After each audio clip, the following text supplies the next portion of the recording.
اور پھر خاص طور پر انسان رزق کے لیے دعائیں کرتا رہے، کیونکہ سارے خزانے تو اللہ کے پاس ہیں، وہ جب جس کو جتنا چاہے عطا کر سکتا ہے۔ اس کے لیے نبی صلی اللہ علیہ وسلم کی سکھائی ہوئی مسنون دعائیں بہت ہی بہترین ہیں۔ نبی صلی اللہ علیہ وسلم ہر روز صبح فجر کی نماز کے بعد یہ دعا پڑھتے تھے، اللہم انی اسألک علما نافعا ورزقا طیبا وعملا متقبلا۔ اے اللہ، میں تجھ سے علم نافع، طیب رزق یعنی پاکیزہ رزق اور مقبول عمل کا سوال کرتا ہوں، یعنی ایسے عمل کی توفیق دے جو تیرے ہاں قبول ہو جائے، تجھے پسند آ جائے۔ اور اس کے ساتھ ساتھ انسان کو حرام سے بچنے کی دعا کرنی چاہیے۔ اس سلسلے میں آپ صلی اللہ علیہ وسلم نے جو دعا سکھائی وہ ہے، اللہم اکفنی بحلالک عن حرامک واغننی بفضلک عمن سواک۔ اے اللہ، اپنے حلال کے ذریعے حرام سے میری کفایت فرما، یعنی مجھے اتنا حلال دے کہ مجھے حرام کی ضرورت ہی نہ رہے، اور اپنی مہربانی سے مجھے اپنے علاوہ ہر ایک سے بے نیاز کر دے، یعنی مجھے انسانوں کا محتاج نہ کر، کسی اور کا محتاج نہ کر، صرف اپنے خزانوں سے عطا فرما۔ پھر اسی طرح خاص طور پر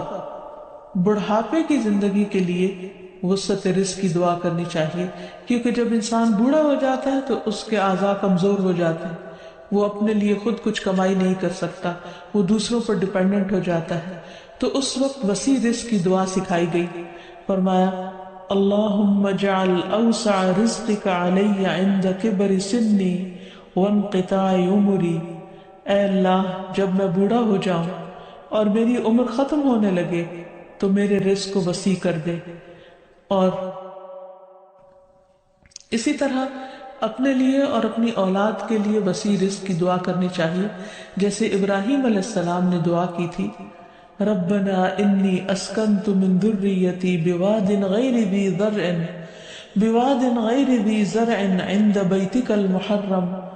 ربنا لیقیموا الصلاة فاجعل افئدة من الناس تہوی الیہم وارزقہم من الثمرات لعلہم یشکرون۔ اے ہمارے رب، بے شک میں نے اپنی کچھ اولاد کو اس وادی میں آباد کیا جو کسی کھیتی والی نہیں، تیری حرمت والے گھر کے پاس، اے ہمارے رب، تاکہ وہ نماز قائم کریں۔